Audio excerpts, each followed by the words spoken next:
You're listening to the Options Insider Radio Network. For more quality options programs, visit www.theoptionsinsider.com or search for Options Insider Radio Network in your podcast provider of choice. Listeners can also access all of our programming through our mobile app, available in iTunes and on Google Play. Don't forget to follow along with your favorite programs and submit your own questions for the hosts at twitter.com/options, facebook.com/theoptionsinsider, or via questions at theoptionsinsider.com. And now, it's time for the show that breaks down the options market. From unusual activity alerts to market analysis, strategy overviews, listener questions, and much more. If it involves puts and calls, then our all-star panel will break it down. It's time to hit the option block with your host, Mark Longo from the Options Insider Media Group, and co-hosts Uncle Mike Tosaw from RCM Asset Management, Andrew the Rock Lobster Joe Vanazzi from OptionPit.com, and Mark the Greasy Meatball Sebastian from OptionPit.com. And now, get ready to hit the option block. All right, everybody, that rockin' tune means it's time once again to rock out with us here on the old Option Block All-Star panel. Yes, it's time once again for the Option Block, everyone's favorite bi-weekly source for all things options related, a little bit of wit, a little bit of wisdom, a whole bunch of your questions, a bunch of unusual activity sprinkled in there as well. Some what's trading appear into the future, mix it all together with a little bit of strategy as well, and you got the Option Block. My name is Mark Longo from theoptionsinsider.com, as well as, of course, from the ever-exciting Options Insider Radio Network. Before we get going, let me just take a moment to say hi and acknowledge and thank everybody who joined me on the big Q&A over there on Stock Twits today. That was really fun. My arms are still sore from all of that typing. I think we were supposed to go an hour, and there were so many questions, we ended up pushing 2. So hopefully we got all your questions answered. If not, hopefully you're joining us now. You can ask us live here today as well. Great questions, many and varied. You guys got lots of fun things on the brain, which is always fun with those kind of things. You guys take me in interesting directions. You had some of the usual how to stay to work and that kind of stuff. We had stuff about market makers and stuff. Maybe we'll see if we can cycle some of those questions onto the show down the road a little bit if we have time, because there were a lot of interesting, many and varied stuff. Why are market makers, the old market maker cabal, why are they so powerful, that kind of thing. Some of that stuff all floating in there as well. Lots of good stuff.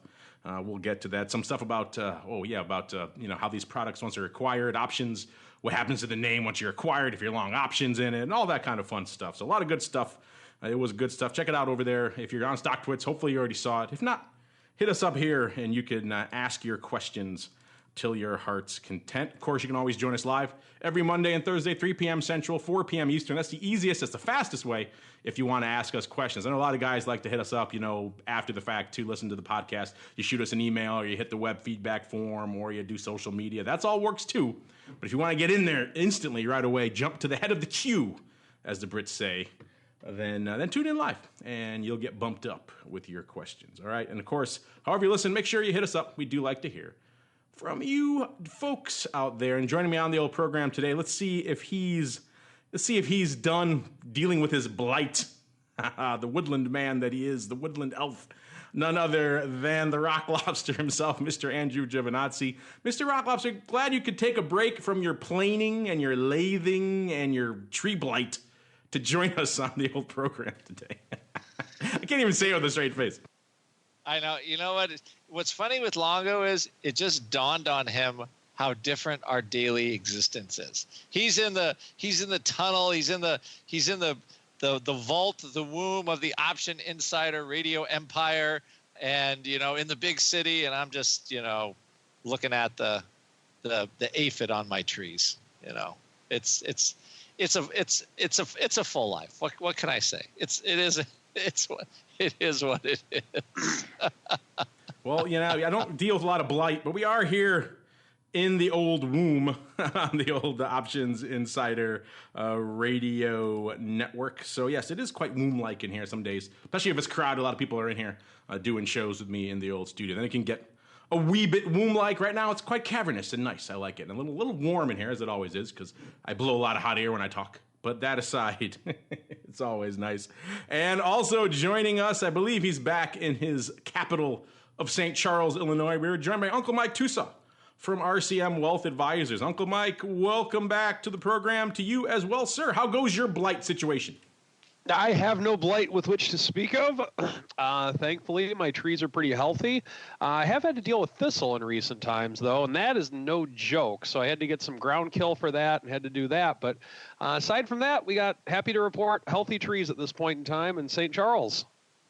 So 2 out of us here are not dealing with your blight, sir, you woodland elf, you. And last but not least, let's see if he's got any blight.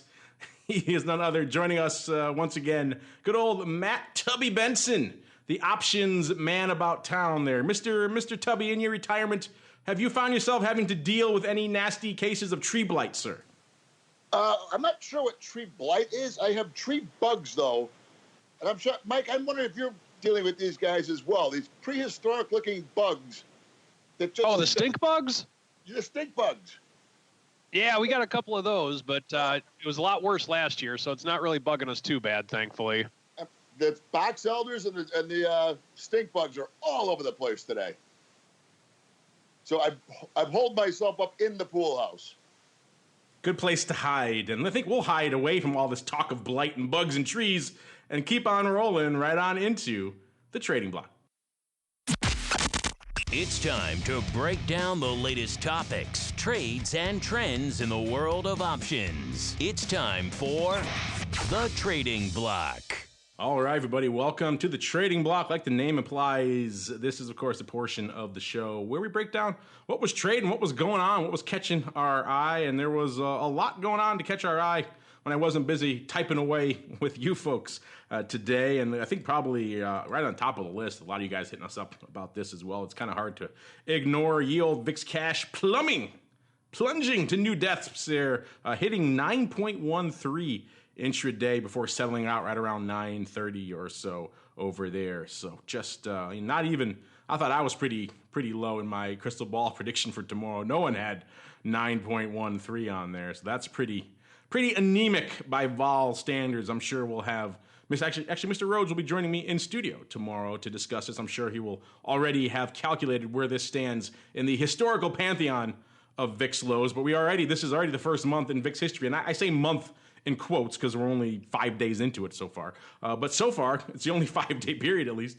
where we have VIX pretty much averaging for this quote-unquote month in single digits. So if we stay here for the better part of this month, this will be yet another record-breaking day. I'm sure Mr. Meatball, I apologize, Mr. Rock Lobster, in addition to dealing with your blight, I'm sure your chatties were just going crazy about all this just VIX erosion. Was that what caught your eye in today's activity, sir? Actually, the chatties, myself, and the meatball were all quite satisfied with the erosion in VIX today, I have to say. There was a lot of cash register ringing. You slinging VXX puts? You doing XIV? What are you guys up to over there? The UVXY puts, the short-term puts yesterday, they were trading. I don't day trade a lot, but anyway, the 20-level puts were 60 cents, actually like down to 52 cents yesterday, expiring for tomorrow.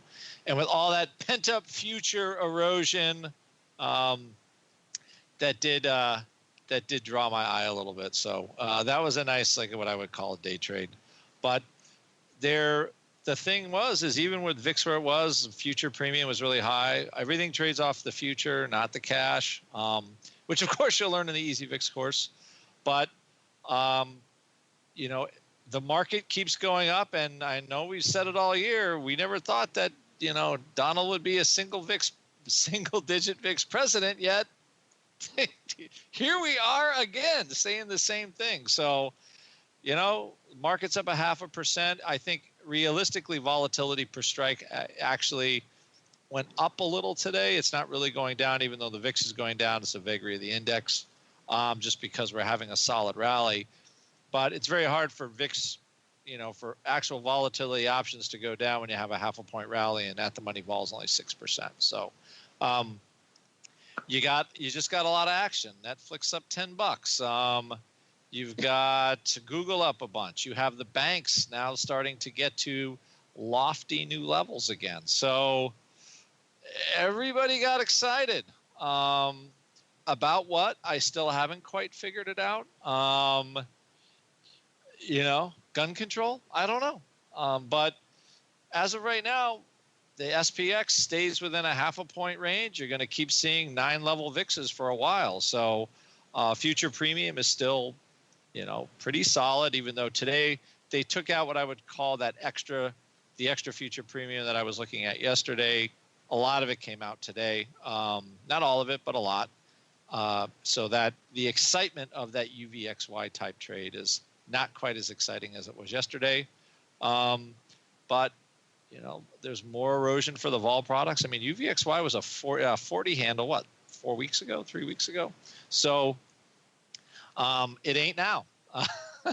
And if this keeps up, it is going to do a 5-for-1 split again by the end of December. So, normally vol does not stay this low for this long, but it is here. Mark made a great call on Kramer on this, explaining why. I blogged about the same subject yesterday, and unless something changes, this is what we're going to have for a bit. Yeah, people are feeling the VIX love, the VIX excitement, call it what you will. Ophir, who was on the show on Monday, he's listening. He just wrote VIX! Question, exclamation point, exclamation point, exclamation point, many, many exclamation points. That's all. So apparently he too is feeling the excitement / just mystified by what's going on out there. Crazy town, crazy times, crazy lows. You're right. Good old VXX. We can talk about erosion out there. It's already down to 37. It was just in the mid 40s not that long ago. How many times? We were just talking about less than a month ago about the 20 puts in Jan. How those might be an interesting trade with some other things, and those are getting closer every day. So there you go, listeners. Mr. Uncle Mike, same question for you. Outside of all things VIX, so you're free to pontificate on VIX if you like. What caught your eye in today's activity, sir? Never before in the history of the entire stock market has there ever been a better time to sell than right now. We're hitting new highs today again. It's an exciting marketplace. The VIX flirting with the 8 level, and we got a lot of things to be excited about. Now, of course, in VIX land, like we said on Monday, it's not quite as exciting as when the VIX was at the 80 level, but nonetheless, it's exciting. And the reason I say that is because you can buy premium right now, and it really doesn't cost that much. If you are a bull, as I am, now's a great time to either hedge a lot of long positions, or it's a great time to buy some calls if you are into that sort of thing and you believe the market is going to go higher. That's where the excitement is right now. So with that, I will see what's going on with my computer screen right here to figure out why I'm so darn choppy, and I will yield to the tubster and what's going on in the market today. Before we do that, we do have to wish a happy birthday to good old Uncle Mike. I believe it was a profound birthday. I believe 72 this week. Am I correct, sir? Not quite that old, but still pretty darn old. I'm old enough to where I can't really call people old anymore. There you go. Unless you're talking to the Viceroy, then you're free to call him old all you like. All right. Congrats to Uncle Mike there on the big 72nd birthday out there. All right, and last but not least, Mr. Tubby. A lot going on. I know you've been watching a lot of sectors. You were talking on the show a week or two ago about Amazon, the will they, won't they dance with the shippers. We saw some of that playing out today. I know you've also been kind of active in Ford. So what's been coming across your desk over there in the pool house these days? Yes, I've been looking at some of the auto companies. Certainly with what we've seen in Houston and in Florida. The auto companies should do very well. They came out some big numbers, truck sales yesterday, I believe, beat them by a couple of million. Also been looking at, the shippers, FedEx, UPS, has been some very positive paper in there the last week and a half. We've kind of quibbed on the show a few times about whether Amazon was going to be a player for one of these.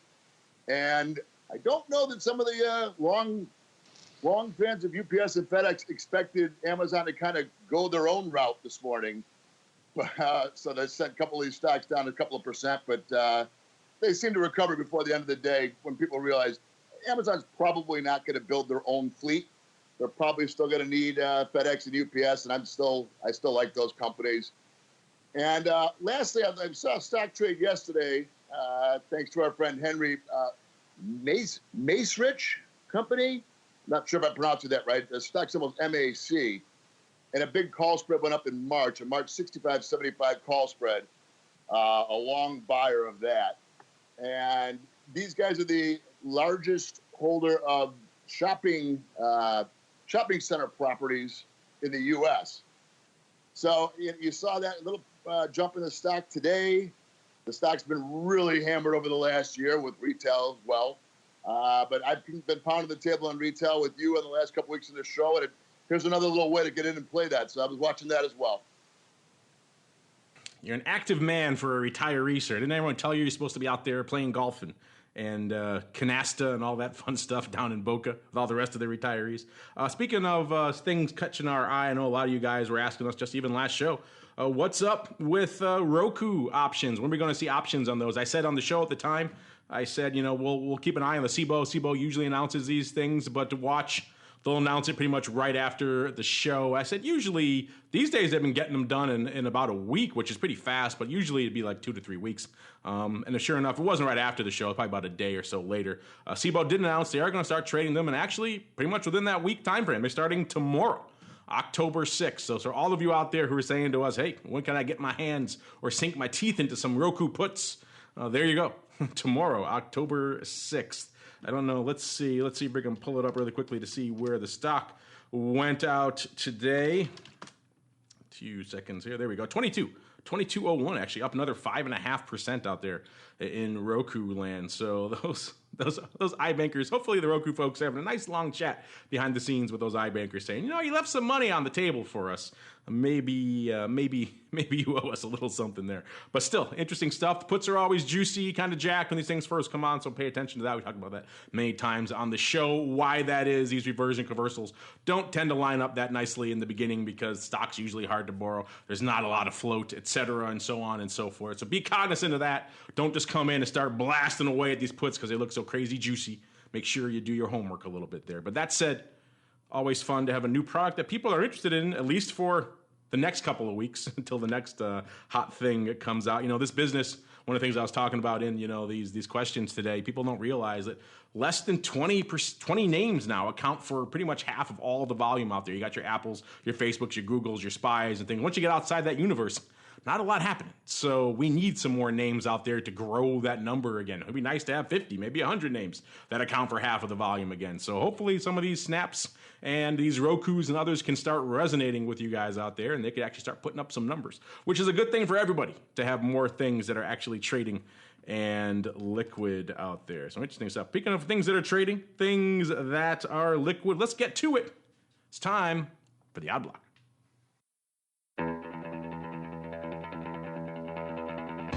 It's time to break down the most interesting, unusual, and downright questionable options activity that's been identified by theoptionsinsider.com. It's time for the Odd Block.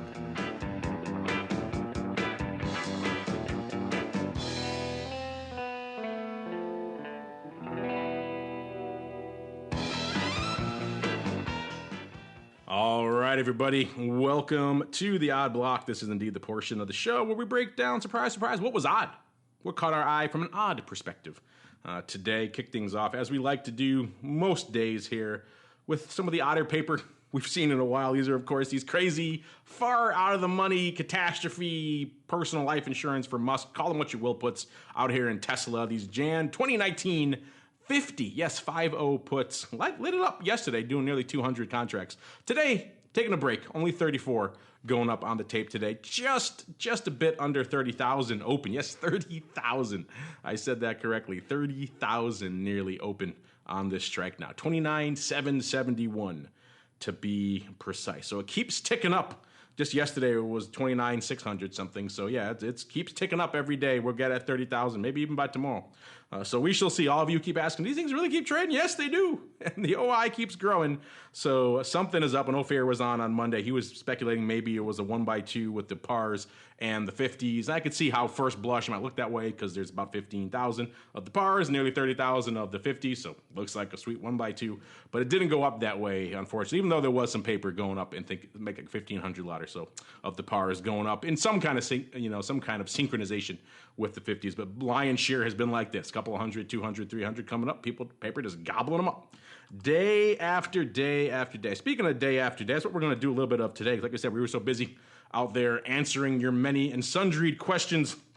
Not a lot of time to dig in to a lot of interesting alerts from today. So we're going to actually go what you guys always ask us to do anyway, which is to go back and look at some of the ones we talked about on the show recently and see how they unfolded, how they fared. So we're going to go back to some of the UA we profiled from August 28th and August 17th. Of course you remember those shows. They were epic shows. And let's start off with, there was a size risk reversal that went up on the 28th in Dollar General. Good old Uncle Mike's name. I think a lot of his birthday party favors for the 72nd anniversary birthday there were bought at Dollar General. The man likes himself a good dollar store. And we talked at the time, it was the SEP 77.5, 67.5 risk reversal. The puts going up for 30 cents. Looked like paper was buying those. And the calls going up near the bid for $2.55.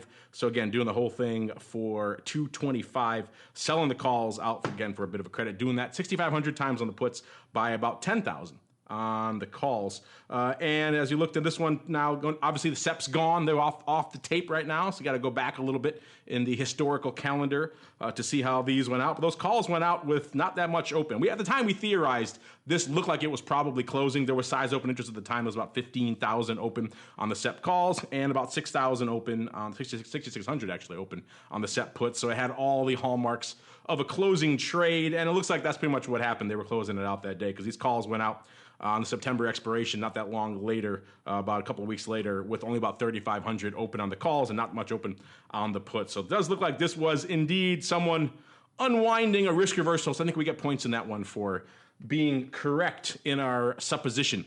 And let's see really quick how Dollar General has performed since we last talked about it here on the old show. Has Uncle Mike been on any buying sprees out there? We shall find out. It was trading on the 28th. It closed at about 77 and change, and then it kind of had a little bit of a downside run there. Got down to about $70 just a couple of sessions later. Earnings not looking too good. Maybe it's one of the reasons why our friend was looking to unwind getting into earnings. And then it kind of has rebounded since then, getting as high as, like I said, closing today, 81.5, flirting with 82. Actually broke 82 yesterday. So this thing has had an interesting run since then. Interesting time to have a risk reversal on out there if you did have it, but it was SEP anyway, so it would have gone off the tape. I don't know, Mr. Tubinator or Mr. Rock Lobster, anything you want to say? Anything you want to add? I know we talked about this back on August, but it looks like our friend here, it was closing. So interesting timing on the risk reversal here ahead of earnings. I guess so. It looks like it, but it's a closing trade, and who cares at this point? They closed it out, and it's all over at this point. What are we going to do? At least we get points. We get points for being right, though, saying it was closing. So there we go. We've patted our. It's more fun when we pat ourselves on the back when we're totally wrong and some customer makes about $8 jillion. But I'll go with this one as a more vanilla. This is a more we're right vanilla trade. I'll give it to you. I'll give you that. This guy actually had good timing because if he was closing out a bullish risk reversal, 2 days later the stock took a dump. So that would not have worked out too well for him, and it got perilously close to that 67.5 strike. Didn't quite hit it. So he would have been all right if he waited, but it would have been SEP. He would not have had time. So let's see. By the time of SEP expiration, the stock was right about back. It was 15th, so it was right about back around 76, 77 bucks. So he would have rebounded. It would have been all right, but it would have been some dire times in between. So he decided discretion, the better part of valor, live to fight another day, and that's what he did. So he went out well on this one. Interesting timing. Let's move on and see how our other friends did on that show from the 28th. If you recall, listeners, we also talked about a nickel put palooza in PSTG. This is Pure Storage Inc. They're all about the storage. Closing today, $15.93, up about 1%. Back on the 28th of August, though, this name was trading. It was actually right after earnings. They had gapped up a couple days before. They were trading about 12.5. Earnings looking pretty good. They gapped up to 15. And on the 28th, they were trading about, that was 2 days after earnings, they were trading, about 14.25 or so. So they had settled out, but they still were well up on this. And we saw someone coming in and deciding after that big run up there in good old PSTG to just start blasting out on these nickel puts. In particular, they were the SEP 12.5 puts. Started off blocks of nearly 5,000, then about 2,250, then about 2,000. They kept going down all the way down to a couple hundred and then less, all for pretty much a buck. Excuse me, a buck. That'd be nice. For a nickel. Again, there was a nickel bid there. It just kept crushing it. However many they could get it. All these trades were opening. There was really no OI to speak of on this trade. And it looks like these trades pretty much went out worthless. The stock never really looked back to the 12.5 level, certainly by expiration. The OI was about 15,000 contracts, so this guy never bothered to close them out, which is something we argue against all the time here on this show. Pigs get fed, hogs get slaughtered, but he was only selling them for a nickel, so he didn't have a lot of room to play with. He couldn't really close them out for 2 cents or 3 cents because he's not covering his commissions at that point. So it looks like if all this went down as it seems like, someone pocketed a not too quick, but a somewhat high risk 75 grand on this trade. Now remember, this trade is not free. He's doing about 15,000 of these, so he's got to cover quite a few shares potentially. So there's a big margin cost there that's associated. He had to tie up a lot of capital to do this trade. People see these trades and like, oh, blasting out puts, that's just free money. But there is a capital cost involved with that. So don't let that escape you. I think this guy just sat on, picked up 75 grand for doing nothing. Mr. Rocklops, I know you love your, as you call them, line in the sand puts. This was a pretty big one, and it seemed to work out his way, even though, like we said, capital cost, maybe not so much. I know. I thought we almost closetly liked this one, as I recall, because granted, it's a nickel and the margin's crazy. I was just thinking this might be the stock ownership group for Pure Storage. Kind of a tech company. They've got to buy stock for employees and stuff like that with stock ownership plans and all that. This one felt like a smarter one for whatever reason. I think at the time, even though they just totally annihilated every bid though, which it's been a while since we saw total destruction of option premium like that. But they were right. But you know what? It's still, what was it? 15,000 contracts for 75 grand. It's just not a lot of money for 15,000 contracts. Yeah, I mean, you're talking about 1.5 million shares. They're going to be doing on 50% margin, 750,000, shares. You got to cover there at $12.5. So you're still talking close to about $9 million worth of perhaps margin you might have to pony up. So at the 75 grand, when you see it in that context, that pretty much covers their cost to carry for that time. So yeah, this is not an insignificant trade by any means. We did like it at the time. I think we were less, we're never overly joyed to see someone blasting out nickel puts. But still, this one was kind of a little more interesting. Again, it probably had someone involved with the company obviously doing that. Probably wasn't your local retail Joe putting aside all that margin. And if they're going to do that, they want to buy the stock. Then if they're going to work a limit bid order, might as well sell the puts. But it is still kind of funny to see that much size just annihilating every nickel bid they could find out there. And doing so aggressively. Mr. Tubinator, does this bring back any memories for you of coming out and just crushing bids with puts back in the day, sir? Oh, for sure. This one's kind of a strange one, though. I mean, this stock really spent the better part of this year under 12, and a pretty good portion of August and September under 12. For a 2-week play or whatever, this is pretty aggressive. I don't know that I'd be doing that, but yes, we used to have clients all the time. Sweep every exchange, get everything you can. They love this stuff. Andrew saying it was a Tubby special to come in and crush the bid. Probably had some of that, probably lifting some call offers, Tubby specials as well out there. And last but not least, let's see. Let's go back all the way to August 17th for our final name/victim at the time. We talked about just kind of flipping the script from our nickel put palooza. It was a call frenzy the week before in XLU. This is, of course, the utilities spider. Closing today, 53.5, right around. They're pretty much unched on the day. Back on the 17th, it was actually pretty close to where it is right now. It was about 54 and change, so about 60, 70 cents north of where it is right now. What we saw back then was just some size love for the upside here to the tune of the set 57 calls. Paper was buying these bad boys for about a nickel, 0.049 cents to be precise. We saw 53,000 going up to begin the day. Again, just taking that offer for as many as they could get. As the day went on, a total of 81,000 printed at the day, all pretty much on or right around that nickel offer. Like I said, some of them obviously going up on some splits because of just all the size they had to get done. There was pretty much no OI to speak of on this strike, so this was pretty much all opening paper. And sad to say for this guy anyway, that the stock never broke 57 before it expired, so he didn't get up there. Now again, the nickel calls, you sometimes see these used as a lot of other things, especially for this kind of size. Guy could have had a size short position, in which case he probably was okay with not breaking that 57 size short in the stock, obviously. That's usually a primary use case for these kinds of things. Total, he actually had quite a few open. He had 81,000 that day. By the time expiration rolled around about a month later, there was 155,000 open on this strike, so he never closed out any of these. So it looks like they pretty much all went out worthless. So if you just had the paper we did that first day, it was about 400K. Someone dropped on just the options portion alone of this trade. Now, again, these options trades, very rarely are they just swinging for the fences. That could be. I think it's kind of hard to raise a fund and kind of get a lot of AUM just to blow it on stuff like this, but it happens. Usually it's against something else, probably a size short in this underlying. Still interesting stuff. We always talk size money, not always the smart money, and at least on the options leg of this, that turned out to be the case. Mr. Rock Lobster, stop reminiscing about Tubby crushing orders, and what do you think about this call frenzy here in XLU?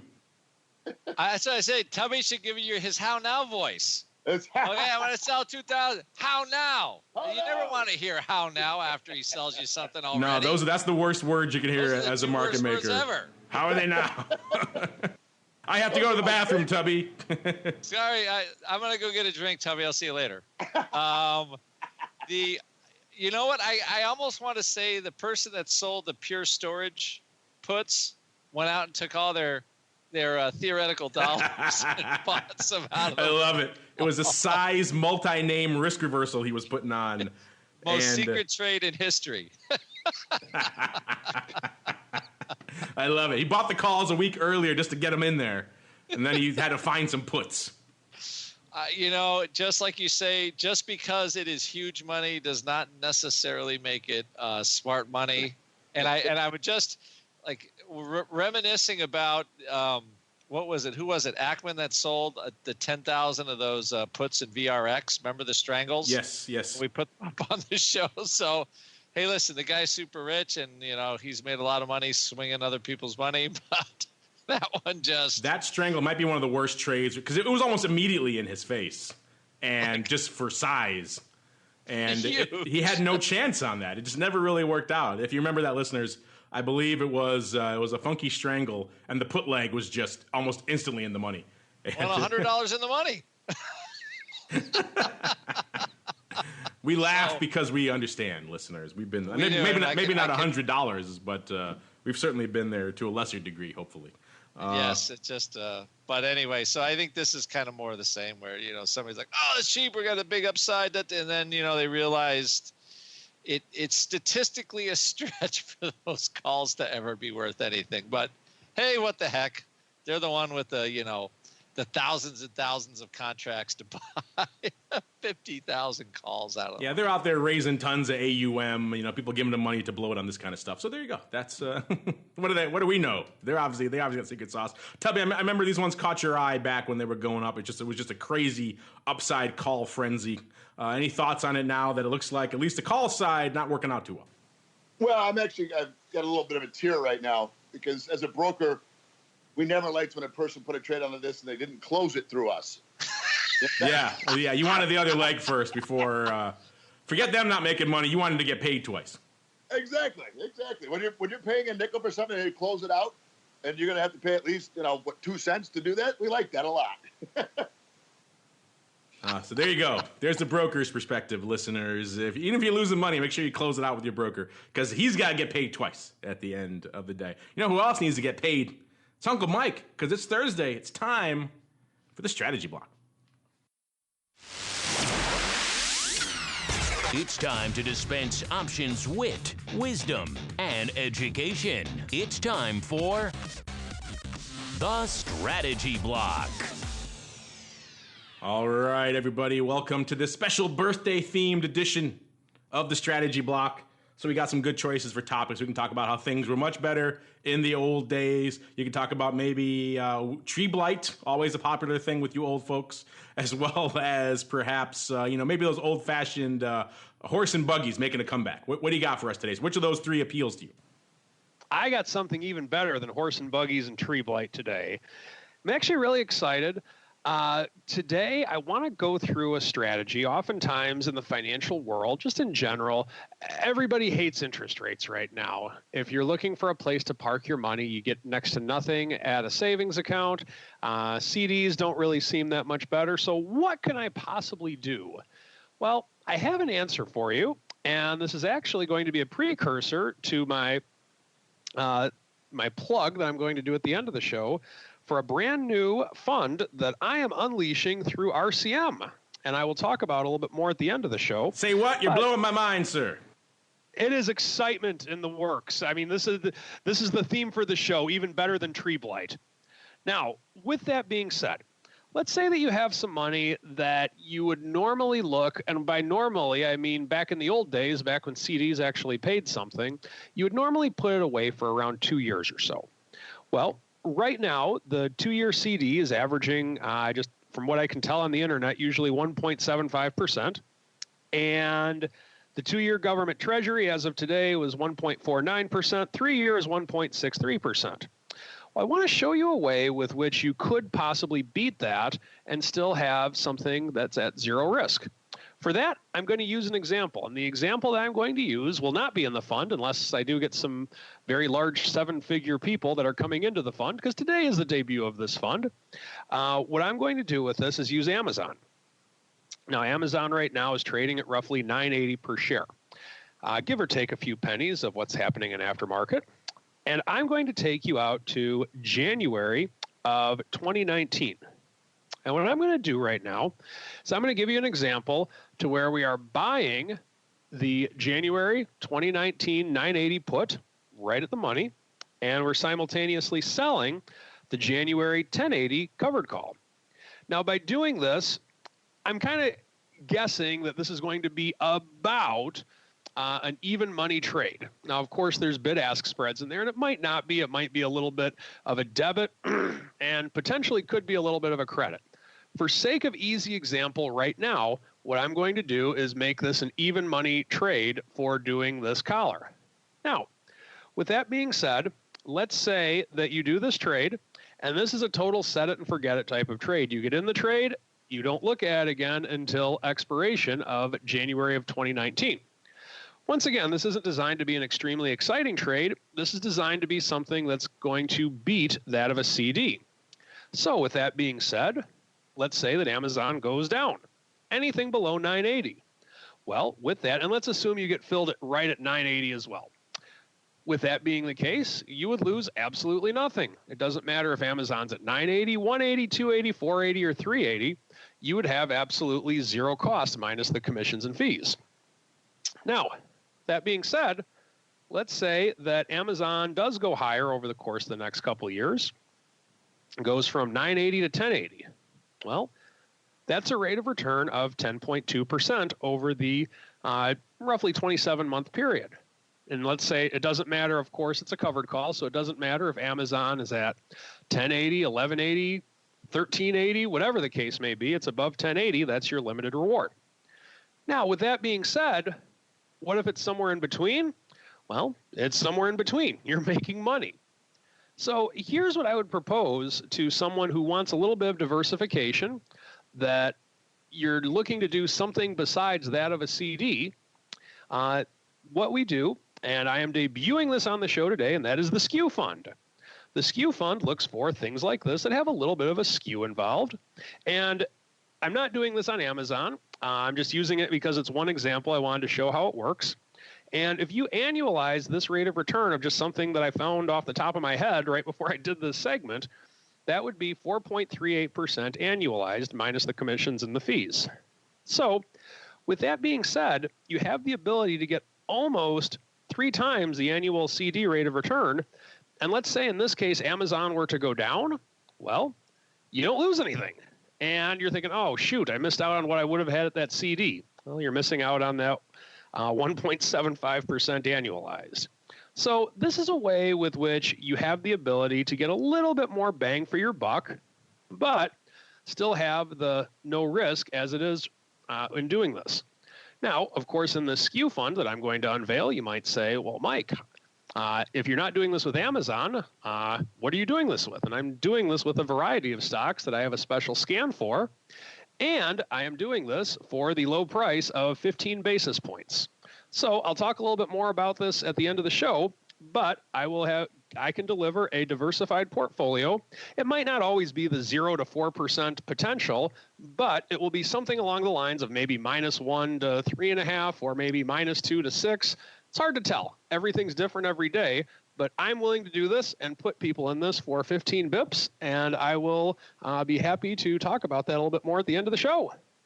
SKEW Fund. I figured you would have gone, something nice, buy long, going long, or one of your infamous long-term silver collars, but a SKEW Fund. Interesting stuff, sir. Would not have expected that from you. I take back all the jokes I made earlier in the show about raising AUM. Oh, well, thank you. All right. Since it's Thursday, we got a little time left. I'm not completely spent from answering questions yet today, so let's see if we can get some on the show here. It's time for the mail block. It's time to take your seat on the All-Star panel as we read your emails, tweets, Facebook messages, website comments, and much more. It's time for the mail block. All right, everybody, welcome to the mail block. This is indeed the portion of the show where you guys take the reins, questions, comments, insights, pearls of wisdom, all that good stuff. Let's see if we can pay off our question of the week here. Let's start off. Let's see if I could find it. Easy for me to do here. We asked you guys at the beginning of this week. Everyone's got electric cars on the brain. How are you guys playing the big shift to electric in your options trading? Are you going to the old route of either selling either or? It doesn't have to be both. Selling Tesla puts or buying Tesla calls? Or is it selling GM puts or buying GM calls? Remember, GM had that big announcement earlier this week saying they're heading all electric in the next 5 to 6 years.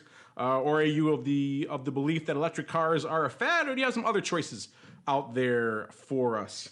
Let's start with the Tubinator, he of the Lord of Tubdom, the pool house. What are you feeling, and what do you think our audience is feeling? Tesla is what I'm looking at here. GM's just so heavily held.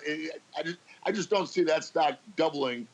Tesla, I like for multiple reasons. I think it probably could be a potential takeout target. It's thinly traded. People seem to love it. I'm going to stay along that. There's no way electric cars are a fad. So I'm going to say number one. So selling Tesla puts or buying Tesla calls. That's what he gets for his vote. Mr. Rock Lobster, what say you, sir? I just have a hard one. I have a hard time just getting longer Tesla at this level. I can't do it. I'll go GM. I'm going to go boring and safe. Totally lame. Andrew? Yeah. I said that about Amazon at 380. Yeah. I did. I hear you. I just have mental issues with it. I don't know. Let's see, Uncle Mike, last but not least, sir, what are you feeling outside from Mr. Old School Rock Lobster and his loving of all things last century? I'm going to go against the grain here and say electric cars are a fad. I don't think they're going to do anything with oil prices this low. If oil goes up, then electric cars will come back. They'll come back just enough until oil comes down a little bit. I just think there's too much power in the oil world for the electric car to happen. So I'm going to say electric cars are a fad. But keep in mind, folks, I said that Starbucks was a dumb idea at a presentation when I was back in college. Who in their right mind would pay $4 for a cup of coffee? How little you knew, sir. Certainly is a strong incentive to keep WTI shy of that $50 a barrel level to make these electric cars not quite so attractive. But then again, everyone in China's got to buy one soon, so maybe that'll be the turning point there. So far, you guys are on the Tesla train. Surprise, surprise. 68% saying you'd rather sell Tesla puts. Probably most of you in the put category. We had to put calls in there just to round it out a little bit too. But I'm going to lean probably most of you on that put category. Only 8% saying you're going to trade some GM puts or calls. 18% feeling the Uncle Mike old man. He's already on the old man get off my lawn thing. These electric cars, they're a fad. So it happens when you turn 72 years old, listeners. These electric cars, crazy talk. Last but not least, 6% with some others. Let's see if I could pull up really quickly what the others are that people have.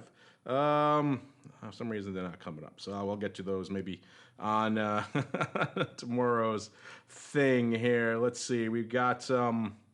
Let's see. Really quickly, P. Biggers, you're asking about strategy for long VIX, minimizing contango. I think that's a good one to save. We'll have a little bit more time on vol views tomorrow, so I appreciate you asking live. We can get into it in more time. We're kind of running up against it here on the mail block. Plus, it's probably better for that show anyway. So if you're going to be around tomorrow, noon Central, 1 p.m. Eastern, we will discuss your strategy for getting long VIX while minimizing contango on that program. Let's see here. Yieldhawk asking, is it true, the old market maker thing, is it true that market makers give each other signals to pre-specify order size?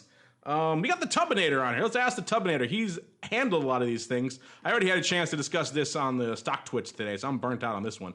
But Mr. Tubinator, is it true that there's this cabal of market makers and they're telling everybody what's going up? Absolutely not. We would never do something like that. But, I'm trying to figure out his question, actually. I mean, is it we're using hand signals, or are you saying actually someone's telling other market makers that, hey, I heard this guy's got 10,000 options or something? Probably the latter, I'd imagine, because the hand signal is not really quite de rigueur anymore. It's mostly in these IM and chat rooms now, as you well know. So I'd imagine but the brokers these days, if they're shopping an order anyway, they're probably going to give some indication of size anyway, because they want to get people to know how many they got to get done. So I think that kind of information leakage is kind of happening now a lot. Yeah, I think that, in fact, that happens probably in the pit. Someone might just turn around and go, hey, shut up. He's got 20,000 of these things. He's not going to give a hand signal. And there's just not enough guys in the pits to really make that work. So I'm going to say no. I don't believe that's true. Yeah, I wish market makers had that. I mean, it's the order. It's you guys. It's you guys, the Tubinators. You guys knew how much size it was. We didn't know how much size. The order's coming in. You don't know how much size. These days in the chat rooms, they might be talking to each other saying, hey, I hear this guy's shopping X, and he's got 10,000 to buy at this level. Even though if you're getting a show from the broker, he's probably going to give you an indication of that, too. He's not going to try to, run you over. He wants to get filled. As Tubby says, he wants to get filled. He wants to fill it on both ends. So he wants to get parties on both sides. So, yeah, they want to get filled. It's a weird answer to your question. No, in the general sense, but kind of yes in this sense, even though it's really the brokers who have that information, not the market makers. All right, let's see. Really quickly, let's let the Rock Lobster redeem himself. All right, Mr. Rock Lobster, take a deep breath. Are you ready, sir? Because I'm worn out from answering questions, so I'll let you have all the fun with this one. Plus, you're owed this one a little bit. So here's Nelly 2. Nelly 2 is asking, just so I'm clear on the spread assignment thing.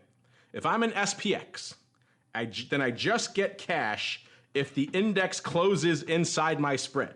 But if I'm in a stock, then I get the stock. Mr. Rock Lobster, this is a index spread assignment question as well as equity options. Can you handle it, sir? Go. I know you've been waiting for this moment for weeks to get this question again. Here you go. I served it up to you on a silver platter. Go for it. I'm all nerves. So I will say, if you are long the call spread in the SPX and it settles inside, you're going to get some cash over and above what you paid for it. If you paid too much, you're going to lose cash. If you're short the call spread, you're going to be debited the cash coming out of your account as a loss. If you buy a call spread in that near the money call is in the money, you're going to get the stock. So it's just a cash ledger transaction for the SPX or cash settled index, but it is a stock and exercise transaction for in the money options. I only need to be a penny in the money for stock, for standard American style equity. There you go. I redeemed myself. There you go. You feel a little better? Think about it, though. You feel a little better? You've been waiting how long to get another swing at that bat, sir? You finally got it. Well done. You redeemed yourself. Yes, SPX cash settled. You get the cash. Equity options, you get the stock because they settle into the stock. And as Mr. Rockloff just said, if it's even a penny in the money, you're getting that stock. Even if you got that other leg, because it's out of the money, guess what? Doesn't help you. So, you're getting that stock. So hopefully you like it. All right. We like your questions. That's all the time we got. We got to keep on rolling into our final segment. It is time for Around the Block. It's time to tell you what we'll be watching on our trading screens until the next episode. It's time for Around the Block. All right, everybody. Welcome to Around the Block. Like the man said, this is the portion of the show where we tell you, surprise, surprise, what's coming up around the block, what we're watching, what we're paying attention to, a lot of interesting things. Something Uncle Mike is watching a lot of SKEW. Maybe we'll start there. Uncle Mike, what are you watching for the rest of the week, sir? 2,608. I think we could see those numbers pretty soon, me being the bull that I am. Of course, the market's going to go up forever. That's kind of what I'm looking at this point in time. The fact that we have hurricanes going on in Texas, Florida, and Puerto Rico. We're recovering from all those things. We have threats of nuclear war. It's funny. I always tell clients, I'll get you into the market tomorrow. Well, that is unless, of course, we get some type of threat of nuclear war tonight. But now I really can't say that anymore because that's really not much of a threat. So for right now, I'm just watching everything go up and got my finger on the sell button in case it starts to go down. There you go. Nice and binary of you, sir. Mr. Tubinator, you're watching, like I said, you're watching some Ford. You were watching the shippers. What are you watching the rest of this week, sir? Retailers. Actually, we looked at that MAC stock earlier today, and I'm kind of looking at that GGP. We all know shopping centers are going, looks like bankrupt, but what I'm noticing a lot, and you probably are as well, is these pop-up stores that are taking over these properties. And looking at that and thinking, well, isn't that what Dollar General and Five Below really were at one point in time, was nothing more than a flea market store. So I think there's probably some upside to even retailers and retail property holders. So I'll be watching those for the next week. Love those pop-up stores. In fact, the pop-up truck pretty much just showed up last week here. The Amazon treasure truck showed up in Chicago. If you're not familiar with what I'm talking about, search for it, listeners. It was pretty cool. Right across the street from the studio. Perfect location. So, those little pop-ups are always kind of fun. It had some good treasures on it last week, let's just say. All right, and last but not least, he doesn't get the treasure truck, but he gets tree blight. Mr. Rock Lobster, what are you watching for the rest of this week, sir? The amazing, to really be honest, I just want to see if VIX can tick in the 8 handle. After Russell said, 1% is theoretically possible, although all the options would have to be a nickel dime. I'm really, can we make history? What the hell? I think that's as good a thing as any. And why not? I think we have, I guess you need a volatile president to have an unvolatile VIX. But that's what we got. Volatile president for an unvolatile. I like the technical terminology you're bringing to the table today, sir. Unfortunately, that music means we're pretty much coming to the end of this epic sojourn through the world of options, listeners. But before we go, one last time around the horn for each of you. See what's cooking. Let's start with Uncle Mike. He's got the big news today. He's slinging some SKEW. Mr. Uncle Mike, sir, tell us more about this SKEW fund, and if we want to be a part of it, where do I go? What do I do? Send me an email. Talk to me directly. mtosaw@rcmfs.com, or give me a call at 312-212-3531. With this, it costs 15 basis points. I will personalize for you on 15 basis points to give you some perspective on it. That's the same that you would pay if you were to buy the underlying TLT, a much more volatile bond fund on the government treasuries. You'd pay 15 bips. I'll give you a SKEW fund for 15 bips as well. Give me a call. We'll talk. There you go. Give him a call. In case you didn't hear him, we broke up a little bit there towards the end. Tosaw at RCMFS is the place to hit him up for his brand new SKEW fund. Just launched today. You heard it here first. Breaking news here on the old Options Insider Radio Network. Well done, sir. Happy birthday to you. You turned 72. You launched a new fund. What better way to treat yourself than to do that? All right. Not quite 72, but he's getting up there. The Rock Lobster, he is because he's so busy lathing and planing his wood. Mr. Rock Lobster, what is coming in the land of all things Option Pit, sir? Option Pit is going to launch our Easy VIX class in October. For all of you who just don't get it, you want to actually learn from somebody who trades it every day, runs a fund on it, actually makes some money. It's, take our class. It'll be less than $100. And you will know how to trade VIX after you take this class. So that's all I can say. It's probably the best deal going on learning how to trade that crazy index. Although it's not crazy right now. It's 9. Yeah, it'll be crazy pretty soon if it hits 8. That's for sure. That's getting into crazy town. We just had it. We had it multiple times on our questions of the week, our polls this year. Is it going to hit 8? Everyone's like, pshaw, no. Now maybe we need to ask that question again because it's getting pretty darn close. All right, and last but not least, the Tubinator, he of no tree blight / pool house fame. He's out there. He's the options man about town. He's got his ear to the ground these days. Mr. Tubinator, what's coming down the pike from you that might be interesting? Well, I think I'm going to probably give Mike Tosaw a call tomorrow morning, and I think everyone else should. And then I'm probably going to sign up for a VIX class with Options Pit. Other than that, I'm going to relax for another month, I think. There you go. The life of a retiree is quite so good. Maybe you want to join him. You want to join him in Uncle Mike's Fund or in the Rock Lobster's Easy VIX class. And if you sign up now for the Easy VIX class, you get the Row webinar for free. So run, don't walk to your favorite webinar provider, aka Option Pit. Let them just fill you with VIX and of course Row. I'm joking, of course, listeners. There's no Row webinar. At least not that I know.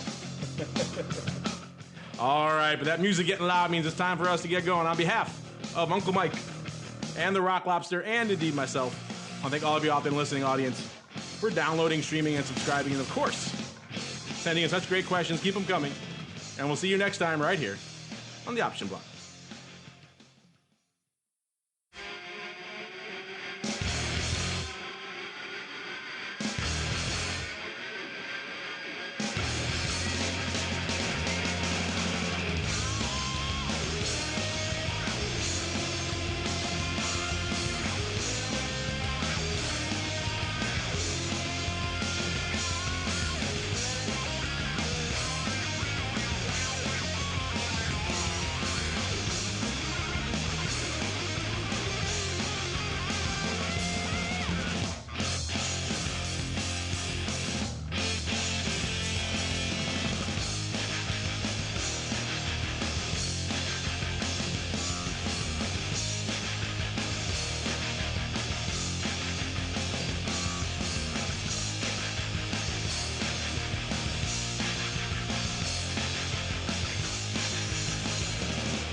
The preceding program was a production of the Options Insider Radio Network. For more quality options programs, visit www.theoptionsinsider.com or search for Options Insider Radio Network in your podcast provider of choice. Listeners can also access all of our programming through our mobile app, available in iTunes and on Google Play.